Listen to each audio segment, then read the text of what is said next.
It's a special day for the workers. ZITF Prime was on the ground to find out what this means for some of the workers in the country. May 1st is International Workers' Day, a day where laborers celebrate their achievements and their rights. It is such an honor because they've earned it because of the hard work they put in each and every day. But on the day they're supposed to be relaxing, they're out here continuing with their hustle. What really could be their story? Apa Workers Day mona tukumbogwa idye Workers Day sana ngotira ngwa ngotengesa padiki pandogona napo ndikonoponda vachacho mari yechingwa kana emuriwo hayi nini ndiri mushandi ndiri murungu zvese saka go nhasi ndotati ndozuva rekutoshanda ndomusiwo kutoita mari nekuti havana kuenda kakubasa nhasi vari kuno vari kutenga haiwa bo tamapensioners takangogara kumba saka titomboziva kuti nhasi holiday yaodichi because tangogara tiri kumba. Workers' Day seems to have taken a different turn in recent years. The country's economy has largely become informal, and most of the workers cannot afford a day at home. The Zimbabwean government has promised to formalize the informal sector and improve labor conditions. Let me reaffirm the Second Republic's dedication to the well-being and prosperity of all the workers of Zimbabwe. Together, in unity, let us continue to strive for a future where every worker is afforded the dignity of decent work. The Zimbabwe International Trade Fair has come and gone, and it broke the records.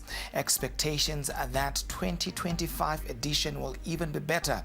Today we take a look at some of the moments that brought smiles to many during the trade showcase. As crowds flocked to the main arena of the Zimbabwe International Exhibition Center, one could easily tell that indeed the Zimbabwe International Trade Fair Saturday is Bulawayo's biggest family fun day.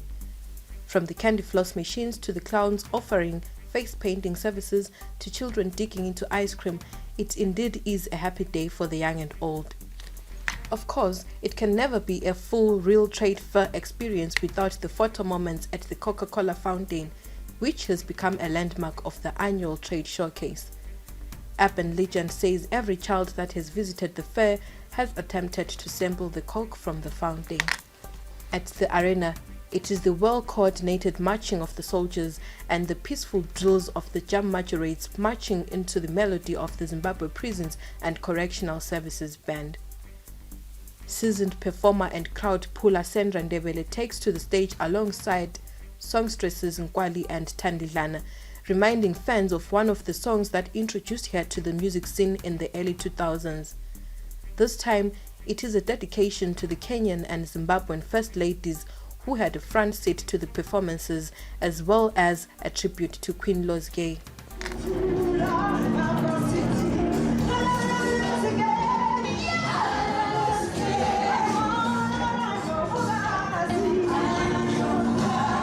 Peter Ndlovu believes that Zimbabwe is now set to be a real giant in African football if young players at Premier League teams in the UK are integrated into the team.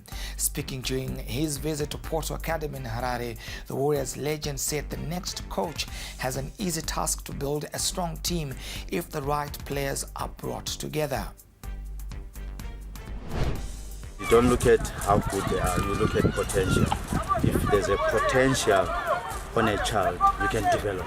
That's why they come here for development. So I think there's a lot of talent that's at our disposal.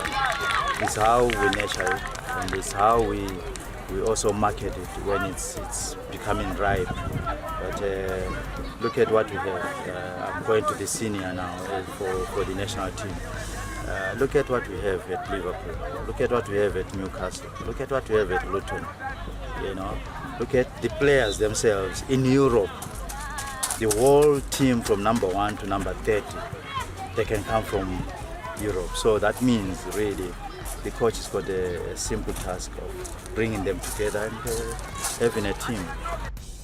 Konapo, ipapo pa ZTN Prime, DSTV channel 294, the place to be.